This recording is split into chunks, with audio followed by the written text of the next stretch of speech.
إن الحمد لله نحمده ونستعينه ونستغفره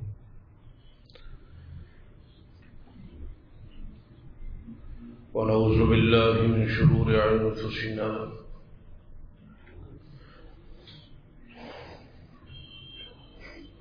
ومن سيئات أعمالنا من يهد الله فلا مضل له ومن يضلل فلا هادي له أشهد أن لا إله إلا الله وحده لا شريك له وأشهد أن محمدا عبده ورسوله أما بعد فإن خير الحديث كتاب الله وخير الهدي هدي محمد صلى الله عليه وآله وسلم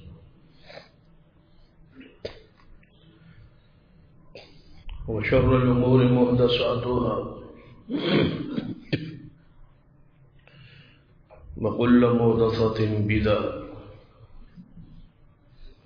وكل بدعة ضلالة أما بعد فأعوذ بالله السميع العليم من الشيطان الرجيم من همزه ونفخه ونفثه بسم الله الرحمن الرحيم والذين جاهدوا فينا لنهدينهم سبلنا وإن الله لمع المحسنين رب اشرح لي صدري ويسر لي أمري واحلل عقدة من لساني يفقهوا قولي رب زدني علما سبحان ربك رب العزة عما يصفون وسلام على المرسلين والحمد لله رب العالمين. حضرات،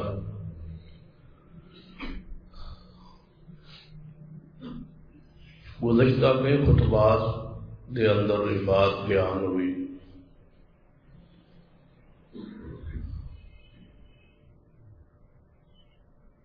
کہ جب حق واضح ہے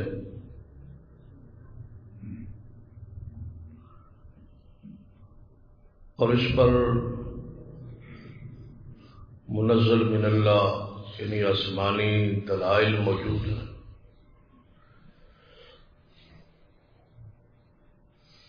اور دلائل بھی قرآن اور حدیث میں موجود،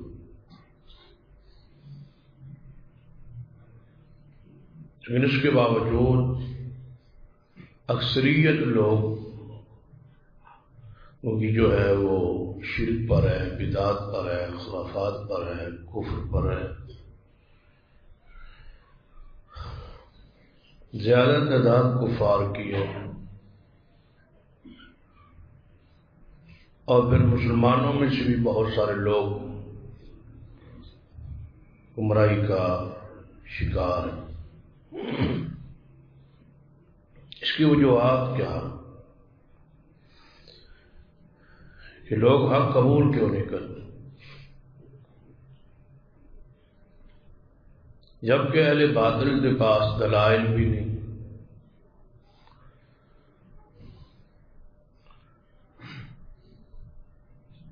یا دلائل گڑے گڑائے ہوں گے، بنے بنائے ہوں گے،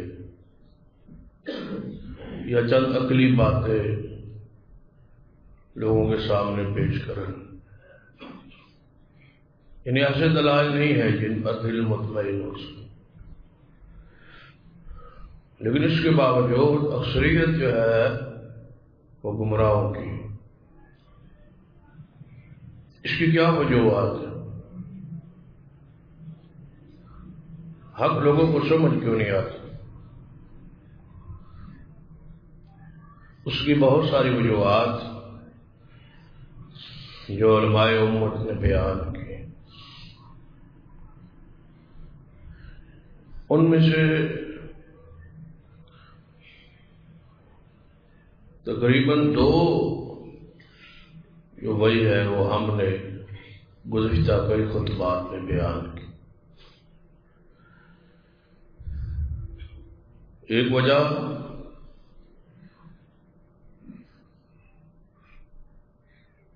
کہ جہالت ہے معاشرے میں، جس جہالت کی وجہ تو وہ غور و فکر ہی نہیں کرتے، تدبر ہی نہیں کرتے۔ اور دوسری وجہ کہ بہت سارے لوگ دنیا میں ایسے ہیں جو جہاں لگا ہے اس پر خوش ہے، اور حق کی تڑپ اور حق کی چاہت اور حق کی طلب نہیں ہے۔ رب کا اصول قانون یہ ہے کہ جب تک حق کی تڑپ نہ ہو، تلاش نہ ہو، تو پھر اللہ تعالیٰ اسے ہدایت نہیں دیتا۔ ہدایت یہ ضروری ہے کہ تڑپ بھی دل میں اندر ہو۔ اس پر 2 خطبات کے اندر دلائل ذکر ہوئے۔ آج گزارشات کے اندر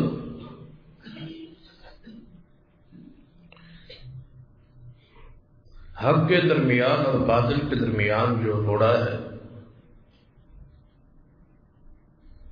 یا جو روڑے ڈالے گئے، کانٹے بچھائے گئے تاکہ لوگ حق کی طرف نہ جائیں، حق قبول نہ کریں، اس کی تیسری وجہ جو بالکل دوسری کے ساتھ ملتی جلتی ہو،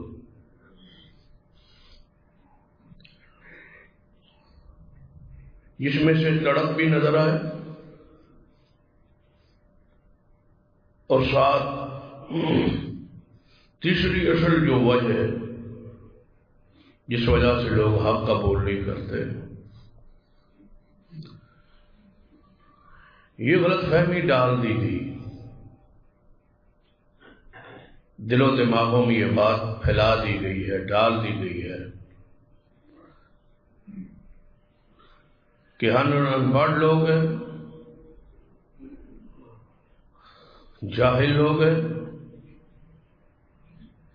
دین سمجھنا ہر بندے کے بس کی بات نہیں ہے، یہ بڑا مشکل دین ہے، قرآن مشکل ہے، حدیث مشکل ہے، بہت سارے علوم پر جب تک دسترس نہ ہو قرآن اور حدیث سمجھ نہیں آ سکتا، لہذا یہ قیامت والے دن ہی پتہ چلے گا کہ حق کیا ہے اور باطل کیا ہے۔ اب اس طرح کریں کہ دنیا اندر جس پر آپ لگے ہیں اسی پر وقت گزاریں، قیامت والے دن پتہ چلے۔ ذرا آپ سوچیں، ایسے کہ کوئی شک نہیں کہ قیامت والے پتہ چل جائے کہ حق کیا ہے، باطل کیا ہے، جھوٹ کیا ہے، سچ کیا ہے، جنت میں کون ہے، جہنم میں کون ہے، لیکن پتہ چل جائے گا جب قیامت والے دن فائدہ کیا ہوگا۔ بندے کے سامنے جہنم نظر آ رہی ہے اور بندہ کہے کہ مجھے آج پتہ چلا ہے حق ہے یہ ہے اور باطل یہ ہے، تو کیا اس کو دنیا دوبارہ آن دیتا جائے؟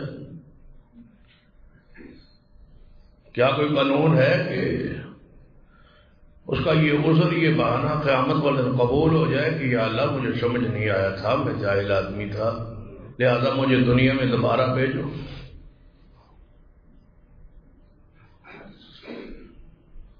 جب قیامت والے دن یہ عذر قابل قبول ہی نہیں، اور بہت سارے کفار اسی غلط فہمی پر، بہت سارے گمراہ اسی غلط فہمی پر ہم قبول نہیں کرتے، اور قیامت والے دن وہ یہ بات بطور عذر پیش بھی کریں کہ یا اللہ ساری درخواست ہے فرجعنا نعمل صالحا انا موقنون، ہمیں یقین ہو گیا ہے کہ یہی حق ہے، اب ہماری گزارش یہ ہے کہ ہمیں دوبارہ دنیا میں بھیج، کنا نعمل صالح ونعمل صالحا،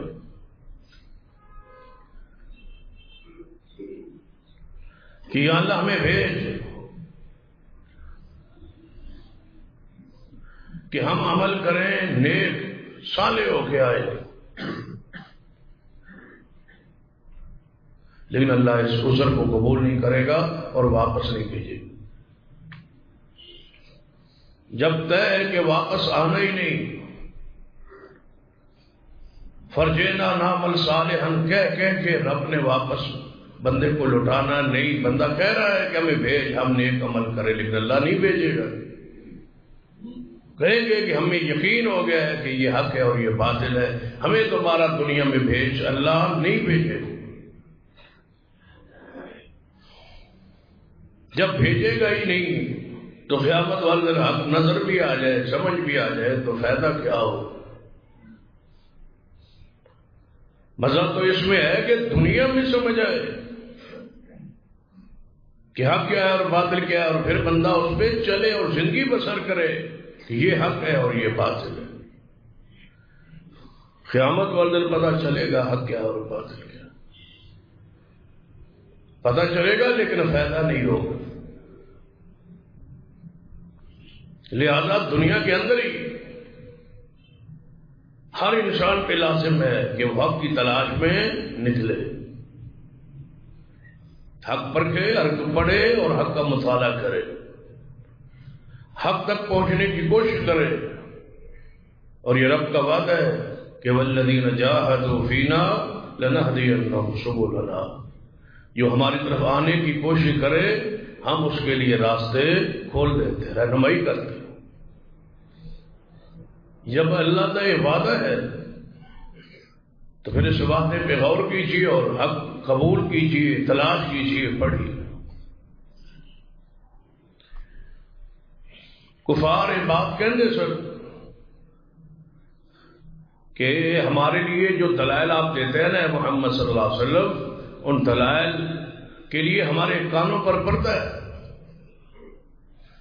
ہمیں سمجھ ہی نہیں آتے۔ اور قرآن نے کہا ہے کہ ان کے دل ہیں لیکن سوچتے نہیں ہیں، آنکھیں ہیں دیکھتے نہیں ہیں، کان ہیں سنتے نہیں، بہرے اور گونگے یہ قوم ہے۔ آنکھیں ہیں دیکھتے نہیں، کیا آنکھیں تو ہیں، دنیاوی معاملات میں سب کچھ دیکھتے ہیں، نہیں دیکھتے تو قرآن اور حدیث کو نہیں دیکھتے۔ دل ہے سب کچھ سوچتے ہیں، نہیں سوچتے تو آخرت کا اور قیامت کا اور حق کا نہیں سوچتے۔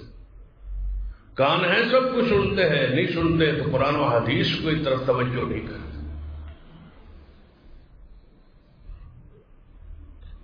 لہذا اپنی بصیرت، اپنا دل و دماغ ذرا کھولیے قرآن کے لیے، حدیث کے لیے اور حق کے لیے۔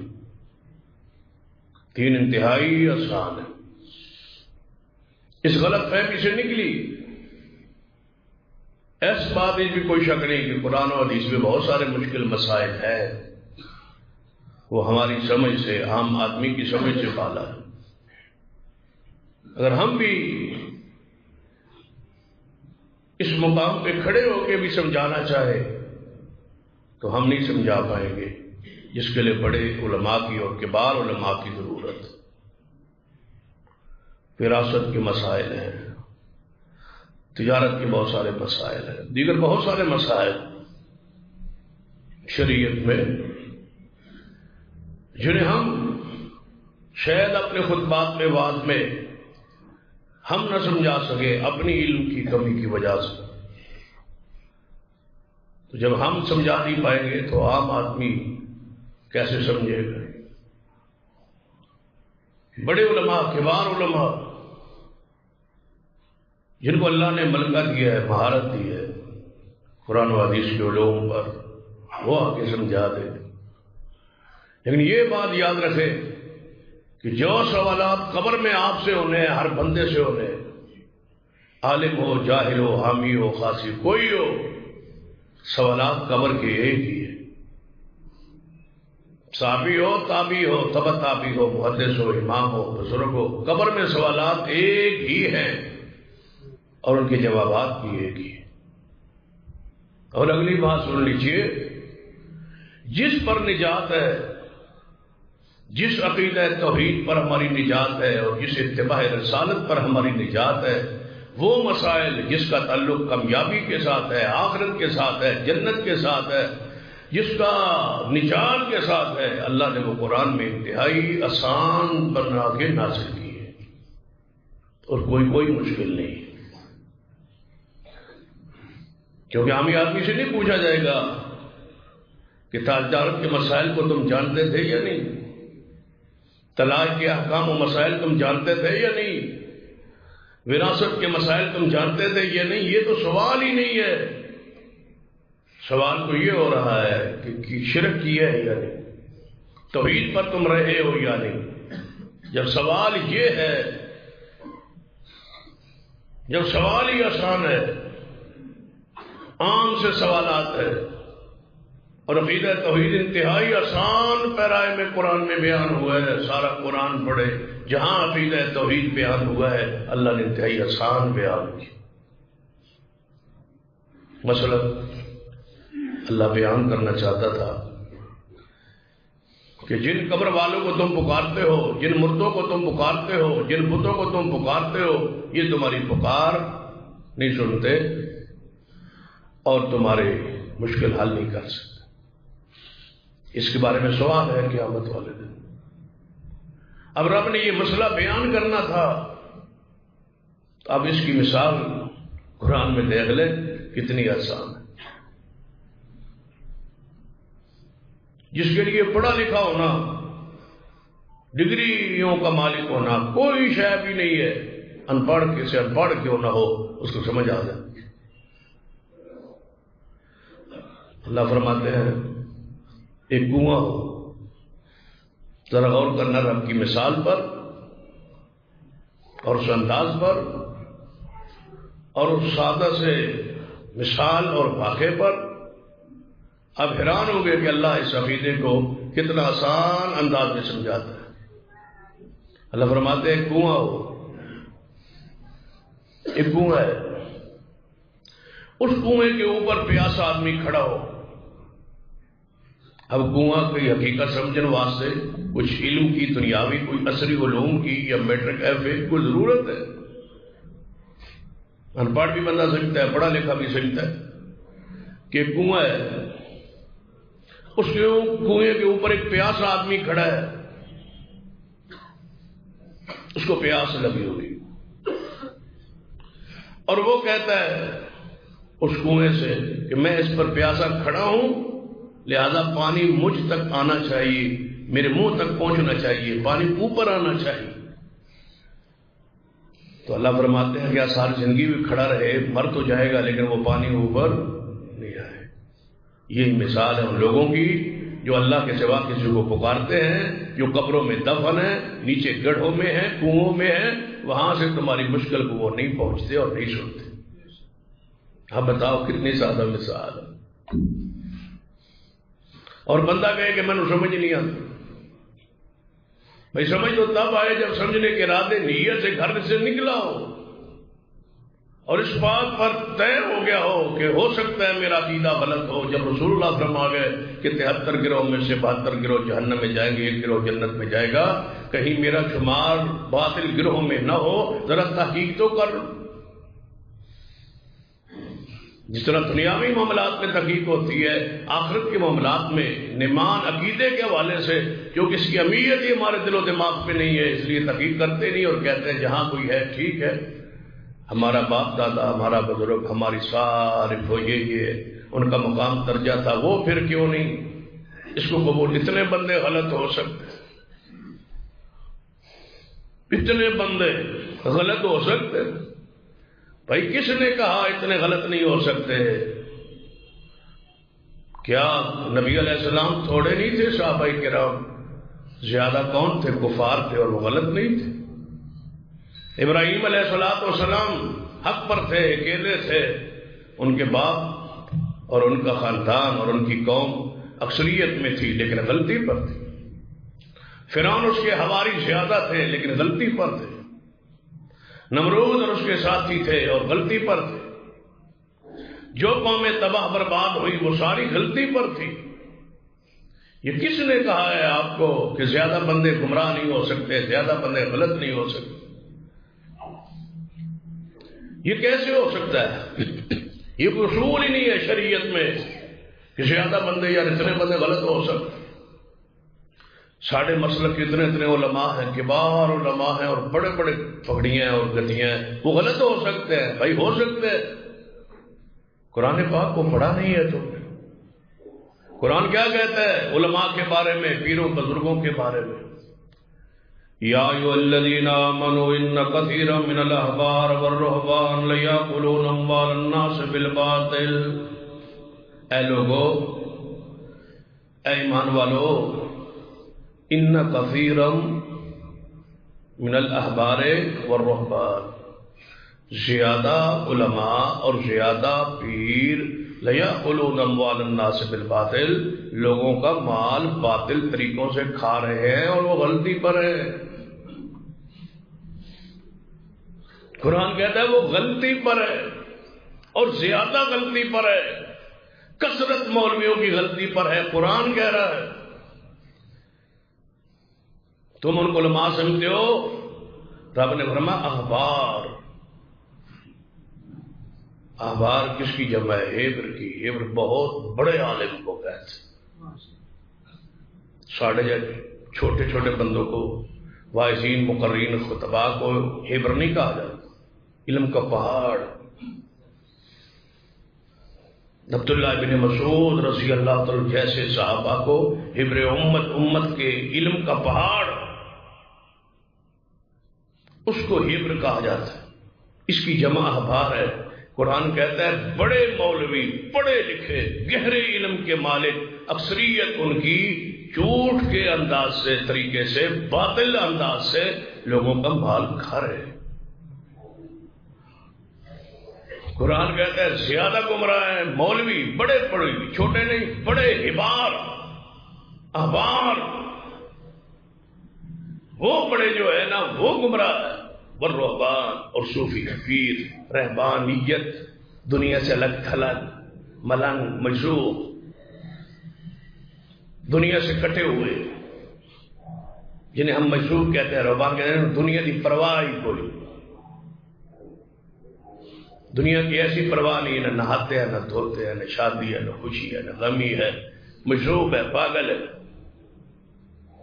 اللہ فرماتے ہیں یہ سارے ان کی اکثریت ایسے کی ہے جو لوگوں کا باطل طریقوں سے، باطل انداز سے مال کھا رہے۔ تو ہم کیسے کہہ لیں یار ساڑھے علماء غلط ہو سکتے ہیں؟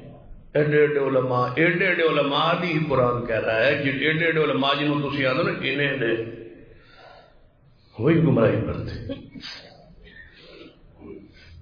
جب قرآن پاک آیا نا، قرآن پاک کی آیت اتخذوا احبارهم ورهبانهم اربابا من دون اللہ، یہود و نصارہ نے اپنے بڑے بڑے مولویانوں، بڑے بڑے علماءوں اور بڑے بڑے بزرگانوں، صوفیانوں، پیرانوں اپنا رب بنا لیا سی، اللہ نو چھوڑ کے۔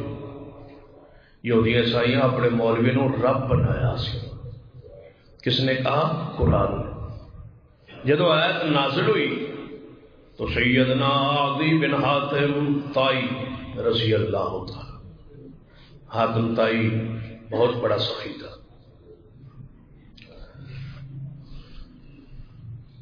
آج بھی اس کی قبر موجود ہے۔ سعودی عرب میں جائیں تو وہاں ایک ضلع ہے منطقہ حائل، وہاں اس سے آگے ایک بستی ہے، وہاں اس کی یہ قبر آج بھی موجود، بڑی لمبی قبر ہے۔ ایسے لگتا ہے جیسے یا 10-15 فٹ کے یعنی قد ہو گئے، اتنی بڑی قبر آج بھی محفوظ۔ بڑا سخی تھا یہ، بلکہ اس کی سخاوت عرب میں معروف تھی، ضرب المثل تھی۔ آج بھی ہمارے ملک میں اور صغیر میں یہ کہتے ہیں تم کون سا حاتم تھا، یہ یعنی اس کی سخاوت مشہور تھی، لیکن یہ مسلمان نہیں تھا، شرک کرتا تھا لیکن صحیح ساڑھے میں یہ بیماری ہے نا، سخاوت کرتا ہو، خرچ کرتا ہو مساجد پر، دین پر، علماء پر، اہل دین پر، تم کہتے ہیں اتنا سخی بندہ بھلا شرک کر سکتا ہے، اتنا مال خرچ کر، حاتم تائی سے بڑا تو نہیں نہ سخی ہو سکتا، شرک کرتا سخی تھا، اس سے بڑا سخی کوئی نہیں ہوا۔ اس کا بیٹا ہے عدی رضی اللہ تعالی، یہ صحابی بنے، یہ رسول اللہ کے غلام بنے، اور اس کی بیٹی سبا، اس نے اسلام قبول کیا، اور بڑی مشہور وہ حدیث ہے کہ سبا گرفتار ہو کے آئی تھی اور رسول اللہ صلی اللہ علیہ وسلم نے اس کو پر اپنی چادر ڈالی تھی، پھر رسول اللہ کے پاس ہو رہی تھی، پھر آپ نے اس سے پوچھا کیا چاہتی ہو، اس نے کہا میں آزادی رہائی چاہتی ہوں، آپ نے اس کو رہا کر دیا، فرمایا چلی جاؤ واپس اپنے علاقے میں، اور 4 صحابہ کو بھیجا کہ جاؤ اس کو چھوڑو تاکہ راستے میں اس کی عزت غیرت بھی محفوظ رہے۔ 4 صحابہ جائے اور 4 مومن مل کے ایک گناہ پہ اکٹھے نہیں ہوں گے، چلے گئے۔ جب عدی نے دیکھا کہ میری بہن اور 4 جوان بندے ہیں اور ان کے ساتھ آ رہی، ایک طرف تو بھڑک کے غیرت تلوار اندر سے نکال لی کہ میں لڑتا ہوں مرتا ہوں، میری بہن ان کے ساتھ آ رہی، تو آگے سے بہن روک لیا، میں حدیث سن لو، فرمایا بتاؤ تمہاری حالت کیفیت، راستے میں آئی ہو کیسی گزری ہے؟ فرمایا میں نے تیری حویلی کے اندر بھی عزت غیرت نہیں پائی جو محمد کے صحابہ میں راستے میں پائی،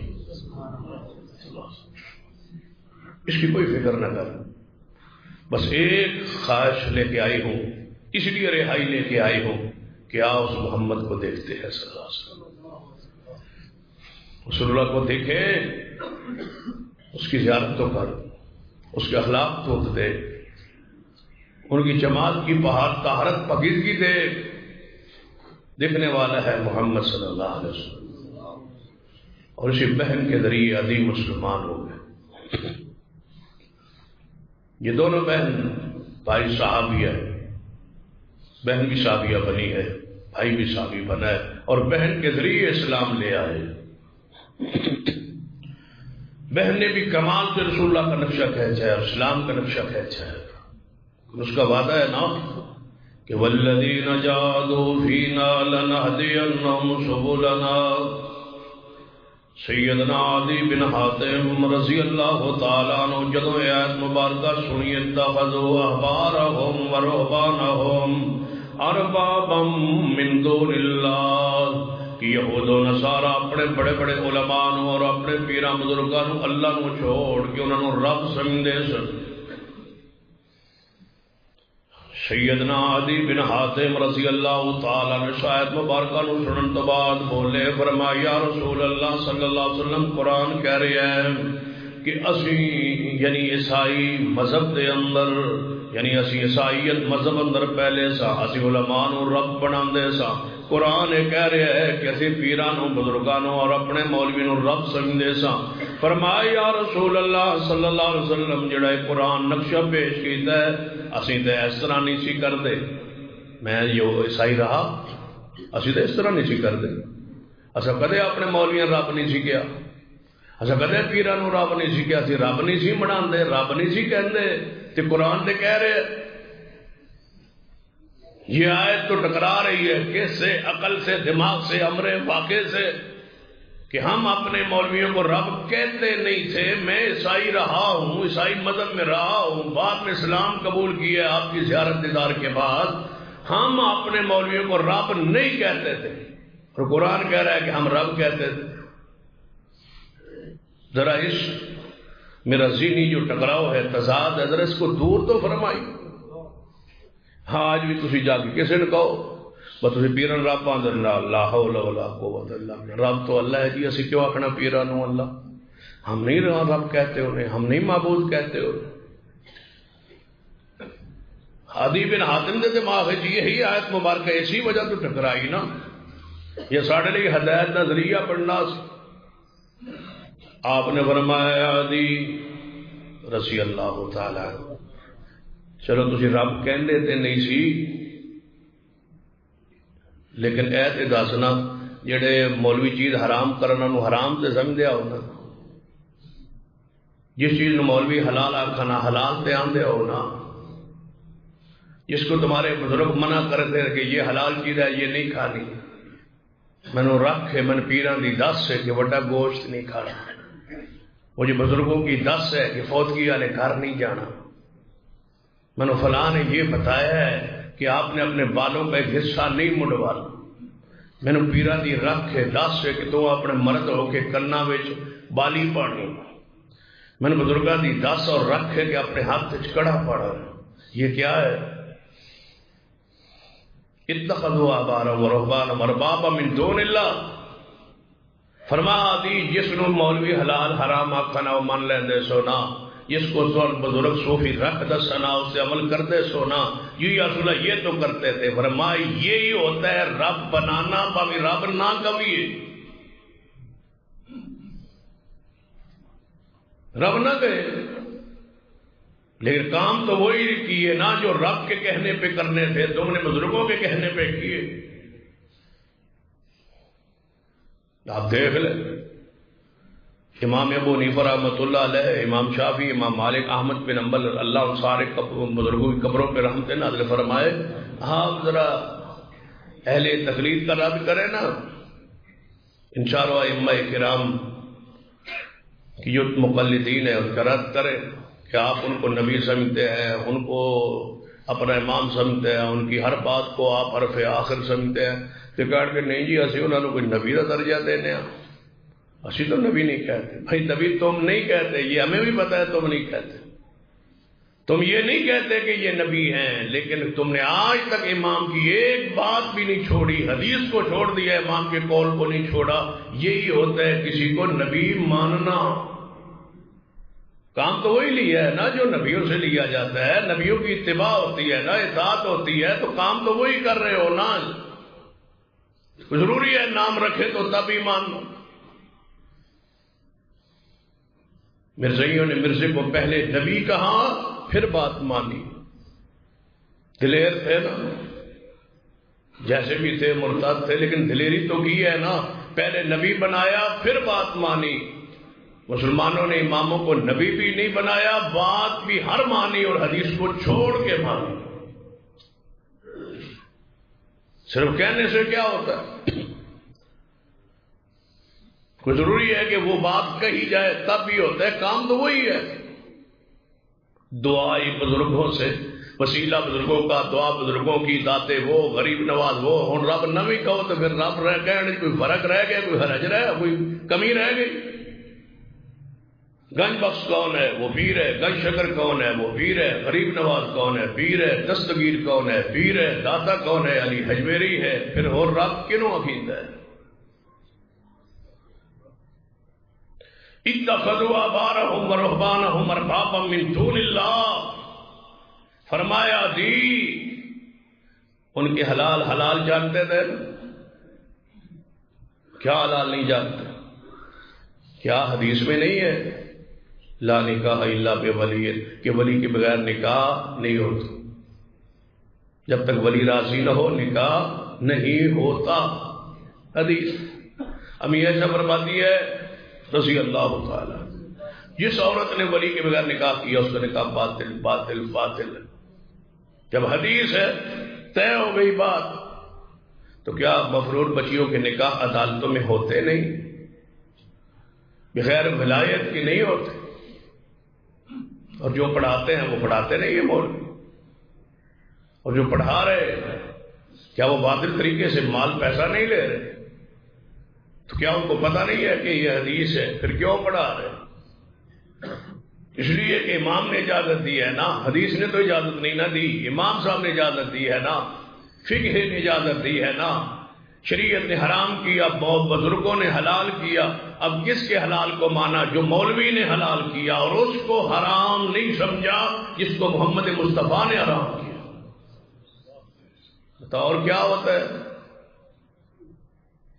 قرآن حدیث کا مطالعہ کریں. قرآن حدیث اسی لیے تو مولوی کہتے ہیں یہ مشکل ہے، اے سمجھ نہیں آتا، یہ نڑے نہ جائے. اگر سمجھ آ گئے، اس لیے تو میں کہا کرتا ہوں یہ سورۃ فاتحہ نہیں پڑھنے دیتے نماز میں ظالم. کیوں نہیں پڑھنے دیتے؟ فاتحہ اگر پڑھو گے امام دے مگر تھوڑے منہ اگ پہ ایڈی سخت آگے جڑی نماز دے وچ منہ پہ جائے گی، آگ پڑ جائے گی تمہارے منہ میں. فاتحہ نہ پڑھے.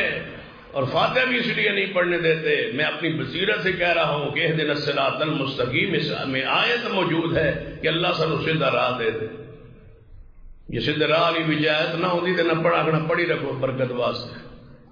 اور بتایا اگر ان کو راستہ مل گیا، اللہ نے قبول کر لی تو یہ ہمارے پیچھے پھر نہیں رہے. اللہ کے بندو، قرآن کو، حدیث کو، دین کو سمجھو. یہ غلط لوگ کہتے ہیں کہ ہمیں سمجھ نہیں آتا، ہم عام لوگ ہیں جی، ہم جاہل ہیں، ہمیں سمجھ نہیں آتا. کیوں نہیں آتا بھائی؟ جی 50,000 علوم، 50,000 علوم نہ ہونا وہ بندے کی دسترس عبور نہ ہوئے نا تو قرآن حدیث نہیں سمجھ آتا. پہلے 50,000 علوم سمجھو، سمجھتے سمجھتے مر جاؤ. قرآن حدیث پھر سمجھ میں آنا ہی کسی نے. پہلے 50,000 علوم سیکھو نا. جو قرآن کو سمجھنے کے لیے پہلے 50,000 علوم چاہیے. قرآن کے الفاظ سنیے، وَلَقَدْ يَسَّرْنَا الْقُرْآنَ لِلذِّكْرِ فَهَلْ مِن مُّدَّكِرٍ. ہم نے اس قرآن کو سمجھنے والوں کے لیے، نصیحت حاصل کرنے والوں کے لیے آسان نازل کیا ہے. اللہ فرماتا ہے کہ آپ یقیناً ہم نے قرآن کو آسان نازل کیا ہے. بالکل آسان ہے قرآن. صحیح بخاری کی حدیث ہے، نبی علیہ السلام نے فرمایا ان الدین یسر، دین اسلام انتہائی آسان ہے. دین انتہائی آسان ہے. کتنا آسان ہے؟ میرے تواڈے پیر و مرشد جناب محمد صلی اللہ علیہ وآلہ وسلم نے اپنے نمائندے صحابی رسول نو بھیجیا ہے کہ جاؤ فلاں بستی اندر، فلاں پنڈ اندر، اتنے جا کے آواز کرو، دعوت دیو صحابہ اس قوم نو کہ لوگو اللہ دے نبی علیہ السلام نے من بھیجے ہیں، تسی اسلام قبول کر لو گے، نجات پا جاؤ گے، کامیاب و کامران ہو جاؤ گے. اور بتاں دی پوجا چھوڑ دو، غیر اللہ دی پوجا چھوڑ دو. اور مدینہ پاک اندر نبی علیہ السلام تشریف لے آ چکے ہیں، پیغام لے کے صحابی پہنچے. پوری بستی اندر قوم نے اکٹھیاں کیتا ہے. قوم نے نہیں کیا کہ اسی بات نہیں سن دے، نہیں سننا حق ہے. جب کوئی کہے نا کہ ہماری بات آگے سنے تو صحیح. یاد ہم کہتے ہیں تم غلطی پر ہو، ہماری بات آگے سنے تو پھر سن لینی چاہیے. تو اور تو کرنا چاہیے، سن لے کیا کہتے کیا ہے. ساری قوم نے بات نو سنیا. سنن تو بعد کہنے لگے تسی واپس پلٹ جاؤ، اسی سفیر دا احترام ادب کرنے آ محمد مصطفیٰ صلی اللہ علیہ وسلم دا، لیکن اسی تحقیق کریں گے، سوچاں گے، دیکھاں گے اور پڑتال کریں گے. والذین جاہدوا فینا لنہدینہم سبلنا. اسی تو کوشش کریں گے، اسی تحقیق کریں گے، پڑتال سچ کریں گے. جب بندہ تحقیق کا ارادہ کر لے تو اللہ اس کے لیے راستوں کو کھول دیتا ہے. لیکن شرط یہ ہے کہ کوئی خبر آئے تو تحقیق کرو، کوئی بات آئے تو تحقیق تو کرو. تحقیق ہی نہ کریے تو کہیے نہیں ہم جہاں لگے ہیں جناب ٹھیک لگے ہیں، سانوں کون چھیڑ سکتا ہے. جو ہمارے خلاف بات کرے گا ہم اس کو یہ کر دیں وہ کر دیں، یہ دھمکی یہ کیا ہوتا ہے؟ تحقیق کرے. بندہ کے کھڈے گر رہے ہوئے تو بندہ ایک آقا بھائی تو اگے کھڈا ہی تے بچ جا تے بندہ آگے بترنا موگلا تو سن کیوں دسیا اگے کھڈا ہے. بندہ سوچتا ہے بھائی یار ادھروں جو آ رہے ہیں تو ہو سکتا ہے یہ کھڈا ہوئے نہیں، میں کتے گرا ہی نہ جا. ہم کہتے ہیں آگے کھڈے ہیں جناب شرک کے، بدعت کے، جہنم کی آگ کے. اللہ کے بندوں بچ جاؤ. ہم ان کھڈوں کا ذکر کر رہے ہیں، یہ لڑ رہے ہیں، ہم خیرخواہی کر رہے ہیں۔ جب سویرے سویرے نکلے نا موٹر سائیکل گاڑی پہ، تو آگے سے لوگ آ رہے ہوتے ہیں اور وہ اشارہ کرتے ہیں کہ آپ کی بتیاں جل رہی ہیں گاڑی کی یا موٹر سائیکل کی، تو بندہ کوئی نہیں آتا، بس ٹھیک چلتی ہیں تینوں کی، مطلب بندہ فوری بند کر لے تو اشارہ کر دے، یعنی اس کے کہنے پر ہم نے بتی بند کر لی، مان لیا، یقین کر لیا، یہ فائدہ ہے نا۔ اور ہم نے کہا بس تم شرک پر ہو، بدعت پر ہو، جہنم کے راستے پر ہو، اللہ کے بندوں بچ جاؤ، اسی ٹھیک ہے، سانو کون ہے چھڑنا لگانا۔ تحقیق کیجیے، سارا پنڈ کہنے لگا سی تحقیق کریں گے، انہوں نے اپنا ایک نمائندہ ترجمان بنایا ہے، اور کتنا سیاح بندہ ہوئے گا جنہوں پورے پنڈ نے اپنا نمائندہ ترجمان بنایا ہے، لیکن حدیث پاک اندر صحیح البخاری اندر انہوں عربی کیا گیا ہے، دیہاتی پینڈو۔ دین بڑا مشکل ہے، یہ سان سمجھ نہیں آتا، تو ہم شہر رہ کے سمجھ نہیں آتا ہے، پینڈوں سمجھ آ گیا، عربی ہے، دیہاتی ہے، بدو ہے، پینڈ میں رہنے والا ہے، اس کو نمائندہ بنا کے قوم نے بھیجا، جا مدینے تحقیق کر کے آ کہ واقعی محمد مصطفیٰ آئے ہیں اور سچے ہیں، ان کی ذرا دعوت سن گیا۔ وہ ہے سواری تو اتریا مدینہ پاک اندر پہنچیا، سواری تو اتریا مسجد نبوی تو باہر سواری بنی اندر پہنچیا، صحابہ کرام نے سوار اللہ علیہ مجمعین اندر پیارے حبیب جناب محمد صلی اللہ علیہ وآلہ وسلم تشریف فرمانے، صحابہ کرام دے کول اندر پہنچ کے کی آندا ہے، ذرا عربی دے الفاظ تے غور کرنا، دیہاتی بدو آدمی دے الفاظ تے غور کرنا۔ کہنے لگا ہے لوگوں تواڈے اندر او کون ہے جن نے نبی ہون دا دعویٰ کیتا ہے، جس نے نبی ہون دا دعویٰ کیتا ہے، وہ ہستی کون ہے، وہ شخصیت کون ہے؟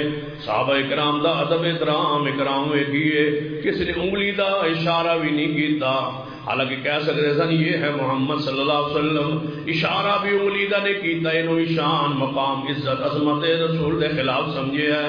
کہنے لگے آن والے پوچھن والے اس پورے اجتماع اندر پورے کٹھ اندر نظر مار، جڑا سب تو سونا ہے وہ ہے محمد صلی اللہ علیہ وسلم، سب تو زیادہ خوبصورت ہے نا وہ ہے محمد صلی اللہ علیہ وسلم۔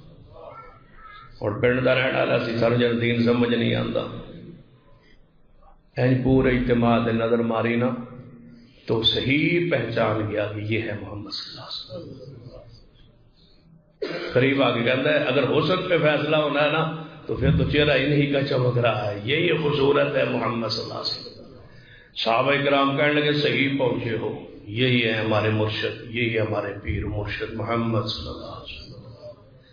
ہن اگلا انداز دیکھنا کیا کہہ رہا ہے، اے محمد صلی اللہ علیہ وسلم میں عربی ہوں، دیہاتی ہوں، پینڈ ہوں، ان پڑھ ہوں،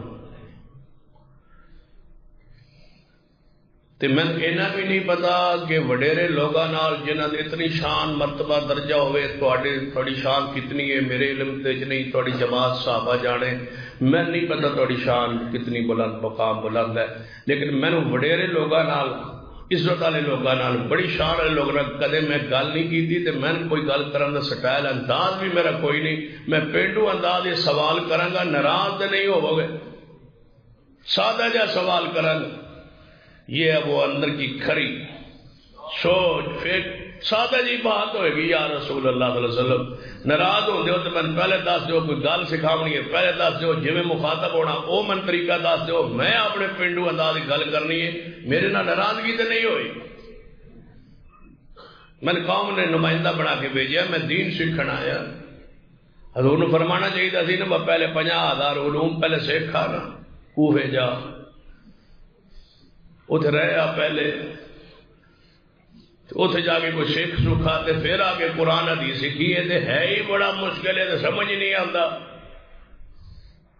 پھر ایک بندہ بھی مسلمان نے آتا نہ اس باللہ، سارے کہندے حضور سارے کہندے میں ایک دین لے آیا، مشکل پڑا ہے سمجھ نہیں ہوتا، لوگ کہتے میں قربان جائے اس رسول سے جڑا اتنا دین سخت سوکھا مشکل ہے جڑا سمجھ نہیں آتا، حیا نہیں آتی، لوگوں کہتے ہوئے کہ دین مشکل ہے، قرآن کہتا ہے یسرنا القرآن، قرآن آسان ہے، بخاری کی حدیث کہتی ہے پورا دین آسان ہے، یہ بیٹھے ہیں بڑا مشکل ہے سمجھ نہیں آتا، بس راستے نہ پیا، پتہ ہے ان بدبختوں کو 2-4 دفعہ انہوں نے مسائل پوچھے تو یہ سمجھ جائے، تحقیق کرے۔ آج ایسے 20 لوگ ہیں اور یہاں ایسے کئی بزرگ موجود ہیں جنہوں نے تحقیق کی تو اللہ نے سمجھ دی، نہیں کی تو نہیں، بس گھر سے نکلے اللہ نے رحمت کر دی، راستے تو پھر وہ خود کھولتا ہے، اس کا وعدہ ہے۔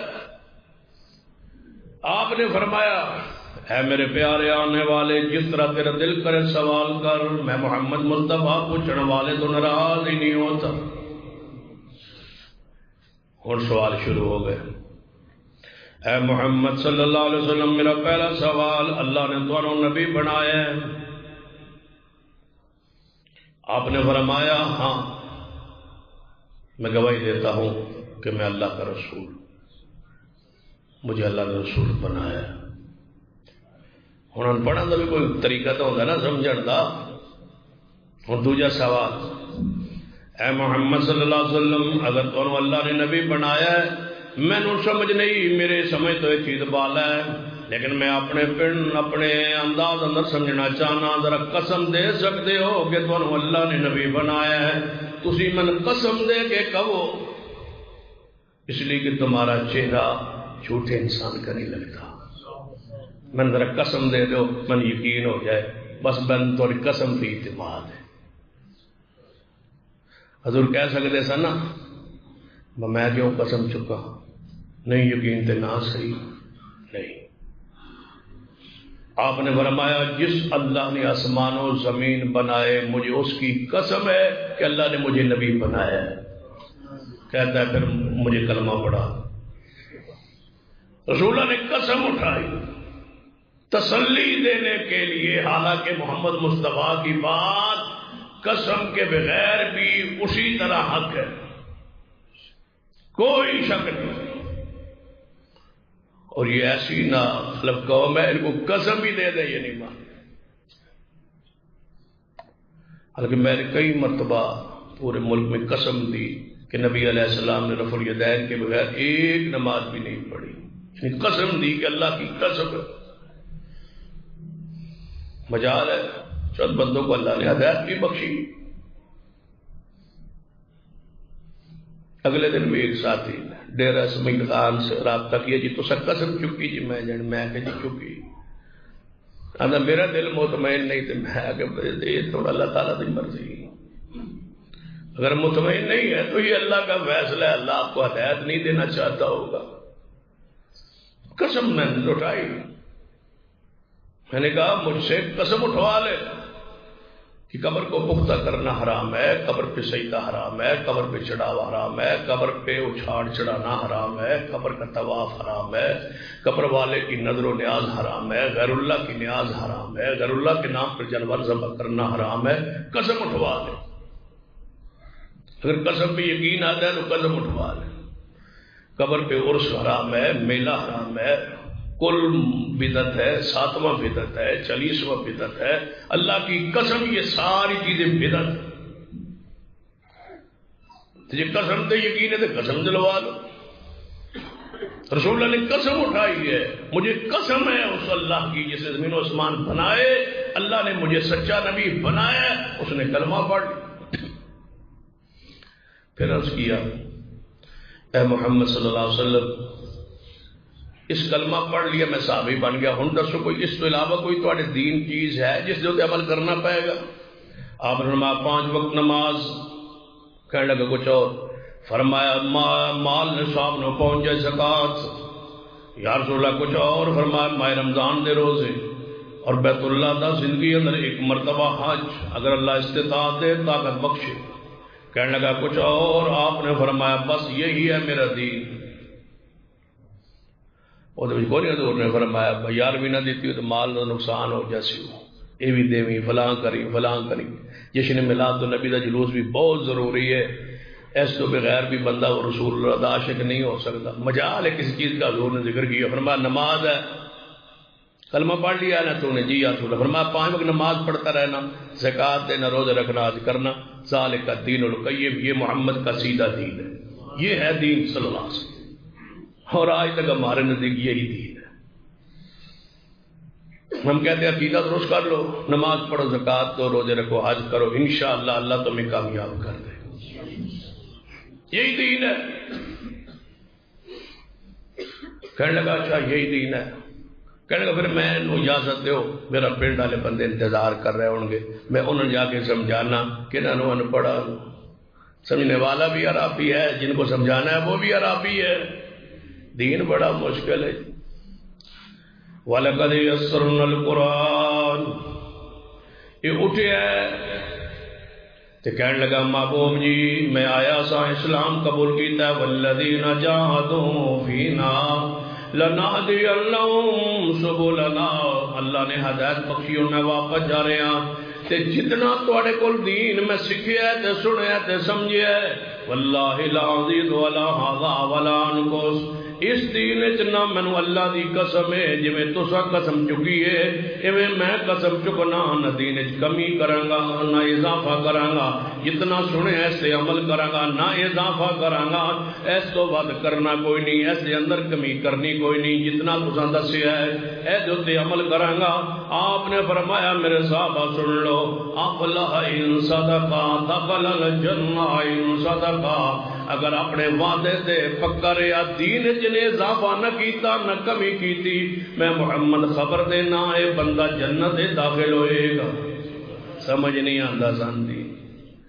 اے باہر نکلے ہے سواری تے سوار ہویا ہے، مدینہ پاک تو باہر نکلے ہے. جو سواری دے چوہے دی بل ہے او دے اندر اس سواری دا پیر پھس گیا ہے. سواری ڈگمگائی ہے، اتوں گریا ہے تے فوت ہو گیا ہے. واپس پنڈ نہیں پہنچیا، ہجے نماز بھی نہیں پڑھی، روزہ بھی نہیں رکھیا، حج زکات کوئی عمل نہیں کیتا. صرف ایک کو جملہ کیا ہے، ایک جملہ کہہ لو، ایک عقیدہ بنا لو، واللہ لا ازید ولا ھذا ولا انقص. نہ دین وچ کمی کراں گا نہ اضافہ کراں گا. نبی علیہ السلام نے اطلاع ہوئی محبوب جی جڑا ہونے بندہ آیا سی عرابی دیہاتی ہو تے گر گیا ہے.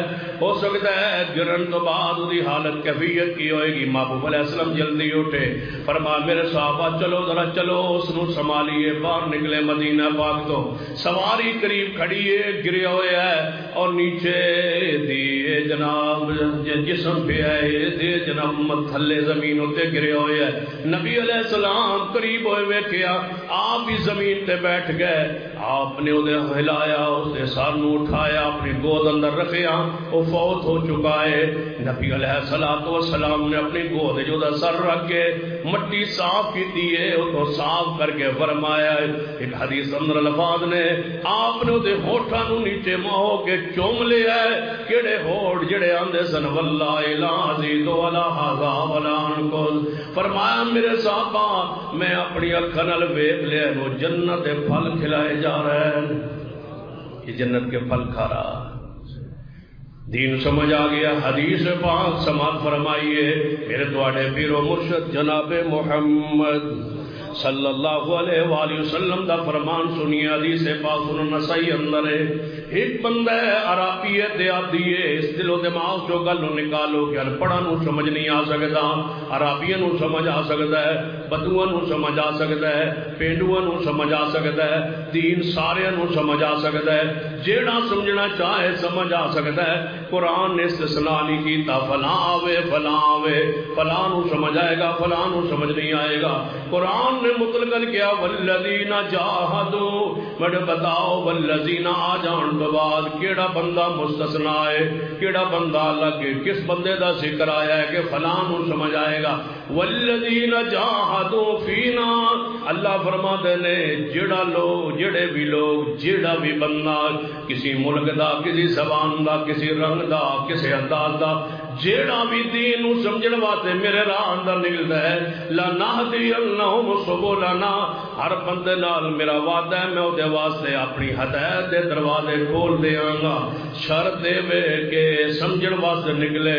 اپنا دماغ ذرا جناب اس پاسے لگائے کہ سارے حق تے نہیں ہو سکتے، میرے اندر کمی ہو سکتی ہے، میرے مسلک اندر، میرے گروہ اندر کہیں میں 73 گروہاں وچوں نہ ہو جاواں، میں اس گروہ چوں کیوں نہ ہوواں. یقین ہو جائے کہ میں ہدایت والا گروہ طائفہ منصورہ فئہ ناجیہ او گروہ جنہیں نجات پانی ہے قیامت والے دن او گروہ جنہیں قیامت والے دن جنت جانا ہے وہ دنال میرا شمار ہوئے حدیث پاک سن لیجئے عربی ہے پنڈ ہوئے دیہاتی ہے مدینہ طیبہ اندر آیا اسلام قبول کیتا ہے والذین جاہدوا فینا لنہدینہم سبلنا اپنی بستی نو چھوڑ آیا ہے پنڈ نو چھوڑ آیا ہے قوم نو چھوڑ آیا ہے آ گیا نبی علیہ السلام دے کول فرمایا یا رسول اللہ صلی اللہ علیہ وسلم میں ہن واپس نہیں جانا دین میں سیکھ لیا ہے میں واپس نہیں جانا قوم دے حالات میرے رب واسطے مناسب نہیں میں نو مدینے رکھ لو میری ہجرت قبول کر لو میں ایتھے رکھ لو میں ایتھے رہنا ہے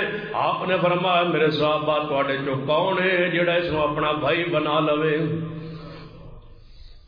مزید آج روٹی کو نہیں دیندا کون ہے جڑا انو اپنا بھائی بنا لوے ایک صحابی اٹھے ورما مابو جی میں نو اپنا بھائی بنانا اپنے مال اندر ادھا حصہ دیاں گا پورے مال حصہ دیا آپ نے فرمایا نہیں جس طرح تو اپنے بھائی تیرا راضی ہے اس طرح تو اتنال جناب محبت فرما اگو بھائی کی کہنے لگا مہاجر کی کہنے لگا میں نے کچھ نہیں چاہیے میں اللہ واسطے ہجرت کیتی ہے میں صرف تھوڑی خدمت کرتا رہاں گا انہیں کیا میں تھوڑی بکریاں چراندا رہاں گا مدینے چ رہاں گا محبوب دی زیارت ہوندی رہے گی دیدار ہوندا رہے گا ایتھے رہاں گا بکریاں چرا رہے ہیں اپنے بھائی دیاں بکریاں چراندے نے انصار بھائی دی بکریاں چرا کے لے آندے نے روٹی کھا رہے ہیں وقت گزر رہا ہے میرے تواڈے پیرو مرشد جناب محمد صلی اللہ علیہ وسلم نے اعلان جہاد کیتا صحابہ کرام جہاد تے چلے گئے اس نو نام ساتھ لے گئے بکریاں دی ڈیوٹی ذمہ داری تے اپنا بھائی دا جہاد تے چلا گیا ہے جدو جہاد تے پہنچے مال ملے ہے نبی علیہ الصلوۃ والسلام نے فرمایا میرے صحابہ جدو اس دا وہ انصاری بھائی اپنا حصہ لین لگا مال غنیمت چ آپ نے فرمایا دے واسطے دو حصے نکالو ایک حصہ اس دا ہوئے گا ایک حصہ اس مہاجر بھائی دا ہوئے گا جڑا جہاد تے نہیں جا سکیا لیکن بکریاں دیاں چرا رہا ہے ایک حصہ اس دا مقرر کر دو ایک غلام بھی اس نو مل گیا ہے اور کچھ مال تھیلی ہے او دے وچ کوئی درہم و دینار او بھی او دے سے اندر آئے نے یہ مال اپنا بھی گھر لے اپنے بھائی دا بھی گھر لے آیا ہے شام نو بکریاں لے کے واپس آیا ہے اس بھائی نے کہا اے تیرا غلام تیری جان چھوٹ گئی بکریاں چرانے سے تجھے غلام مل گیا اور یہ مال بھی تجھے مل گیا فرمائے مال میں نو کیوں ملے ہے کہنے لگے تو ساڑا بھائی مہاجر رسول رحمت نے تیرا حصہ نکالے مال غنیمت غلام نال لے آئے تھیلی مال دی بھری ہوئی نال لئیے سیدھا نبی علیہ السلام دی خدمت اندر دنیا واسطے دین نو استعمال کرنے والوں دنیا واسطے مسلک و منہج نو استعمال کرنے والوں دنیا واسطے سارا کوئی یا مسلک یا منہج عقیدہ چھوڑنے والوں اس حدیث سے غور کرنا بدعات پہ عمل کرنے والوں خرافات پہ عمل کرنے والوں تعلقات دی بنیاد تے رشتے دی بنیاد تے اسلام دین شریعت سنت دی پرواہ نہ کرنے والوں کوئی مسئلہ نہیں دنیا دے معاملات میں چل رہا ہے توجہ فرمائیے یہ صحابی ہے مہاجر آیا ہے جس واسطے ماں نال غلام بھی ہے نال تھیلی سونے چاندی درہم و دینار دی بھری ہوئی وہ تھیلی بھی لے آیا ہے نبی علیہ السلام دی خدمت حاضر ہویا ہے فرمایا محبوب جی اے کی تساں بھجوایا ہے فرمایا تیرا حصہ بھجوایا ہے کہنے لگا محبوب جی اللہ دی قسم اسلام اس واسطے قبول نہیں سی کیتا میں تے مال لئی سونے چاندی بکریاں لئیے تے گھر بھی موجود سن یہ تے قبیلے چ موجود سن میں خود مالدار سا میں اس واسطے نہیں سی قبول کیتا فرمایا تو فرقہ دے واسطے قبول کیتا ہے آندہ محبوب جی آپ علیہ السلام والوے کے کی آندہ ہے اپنا دائیں ہاتھ اپنی گردن دے اتے رکھیا ہے فرمایا یا رسول اللہ صلی اللہ علیہ وسلم میں اس واسطے آیا سا کہ اسلام قبول کروں گا پھر اسلام قبول کرن تو بعد اللہ دی راہ جہاد کروں گا پھر میری گردن دے اس جگہ تے تیر لگے گا میں شہید ہوواں گا تیرا کولو جنت پاواں گا میں اس لیے نہیں ہوا مسلمان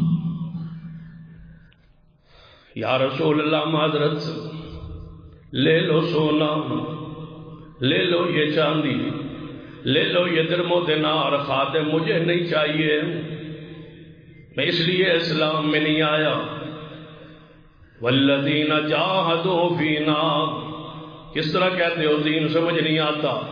ذرا دل صاف کر کے نکلو تو صحیح، اپنے مسلک منہج تعصب تو نکلو، دین نو سمجھو، قرآن نو سمجھو، حدیث نو سمجھو، کس طرح آیا خلوص نہ لایا۔ فرمایا رسول اللہ اس واسطے نہیں آیا۔ کچھ دن بعد پھر مر کا تیار ہویا ہے، صحابہ کرام لئی جناب ایک غزوے تے رسول اللہ نے صحابہ تیاری کا حکم دیتا ہے، آیا محبوب جی میرا نام بھی درج فرمانا۔ یا رسول اللہ میرا نام بھی لکھ لینا۔ فرمایا ٹھیک ہے تیرا نام لکھے۔ اس دن کہندا سی محبوب جی میں کس واسطے مسلمان ہویا، ایتھے تیر لگے تے شہید ہوا۔ دوسرے مار کے اندر پہنچیا ہے، لڑدا شہید ہو گیا ہے میدان جہاد اندر۔ نبی علیہ الصلوۃ والسلام دے سامنے شہداء دی میتاں پیش کیتیاں گئیاں۔ جدو او دی میت آئی آپ نے فرمائے ہوئی بندہ ہے، یہ ہوئی بندہ ہے، جی یا رسول اللہ یہ ہوئی بندہ ہے جس نے الفاظ کیسن تے مال واپس کیتا سی۔ فرما رہے دی گردن تو کپڑا چادر ہٹاؤ خون نہ لت پاتے۔ فرمایا دی گردن تو کپڑا ہٹاؤ۔ یا رسول اللہ کپڑا کیوں ہٹانا ہے؟ فرمایا ویکھنا چاہنا جتے اشارے کردا سی اتھے تیر لگے یا نہیں لگا۔ کہندا سی ایتھے تیر لگے، اشارہ کردا سی او جگہ مینوں یاد ہے گردن دی جتے نے انگلی رکھی سی، میں ویکھنا چاہنا اتھے تیر لگا یا نہیں لگا۔ صحابہ نے کپڑا ہٹایا ہے، فرماتے نے اللہ دی قسم تیر اتھے ہی لگا سی جتے اشارہ کردا سی۔ میں اس واسطے مسلمان ہویا، ایتھے تیر لگے اتھے تیر لگائے۔ آپ نے فرمایا میرے صحابہ ایدی میت نو ذرا میرے اگے رکھو، میت نو اگے رکھیا ہے۔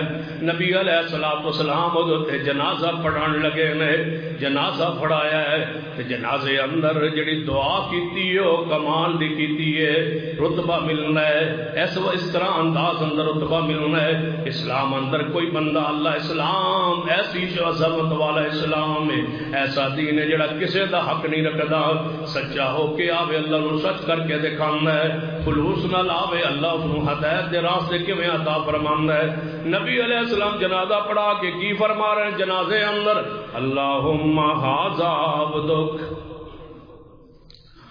کتنا خوبصورت منظر، صحابہ کرام رسول اللہ جنازہ پڑھا رہے، الفاظ اللہم ھذا عبدک خرج مہاجرن، اے اللہ یہ تیرا بندہ جس کی سامنے میت پڑی ہے، یہ تیرا بندہ خرج مہاجرن گھر سے نکلا تھا ہجرت کرتے ہوئے، مہاجرن فی سبیلک تیرے راہ میں ہجرت کرتے ہوئے نکلا تھا، فقتل شہیدا اور قتل کر دیا گیا، شہید کر دیا گیا۔ انا شہید علی ذالک، اے اللہ اس کے ایمان پر، اس کی صداقت پر، اس کی گردن کے اس حصے پر جہاں اس نے نشان لگایا تھا اسی جگہ پر تیر لگنا، اور اس کا مہاجر بن کے آنا اور اسلام قبول کرنا، تیرے راہ میں نکلنا، پھر شہید ہونا۔ انا شہید علی ذالک، اس کے ایک ایک جملے کا میں محمد گواہی دیتا ہوں۔ یہ سچا تھا، اللہ نے یہ رتبہ بخشا ہے اور عراقی کو اسلام کے درجے پر فیض کیا ہے کہ آج رسول اللہ اس کے گواہ بن کے کہہ رہے ہیں میں گواہی دیتا ہوں کہ یہ مومن تھا، یہ موحد تھا، یہ مجاہد تھا، یہ مہاجر تھا، تیری راہ میں نکلا تھا اور شہید ہوا، میں محمد مصطفیٰ اس کی گواہی دیتا ہوں۔ یہ رتبہ ایک عربی کو نصیب ہوا۔ تم کیسے کہتے ہو کہ ہمیں دین سمجھ نہیں آ سکتا؟ اصل میں بیماری یہ ہے کہ چوتھی بڑی رکاوٹ حق کی راہ میں جو قبول کرنے کی ہے وہ اپنی عزت، اپنی شہرت، اپنی جاہ و منصب کا جو بندے کو ڈر خوف ہوتا ہے، یہ قبول کروں گا تو یہ نہیں رہوں گا، یہ چوتھی رکاوٹ ہے جس کا ذکر آئندہ خطبے میں ہوگا۔ اقول قولی ھذا واستغفر اللہ لی ولکم ولسائر المسلمین وآخر دعوانا الحمد للہ۔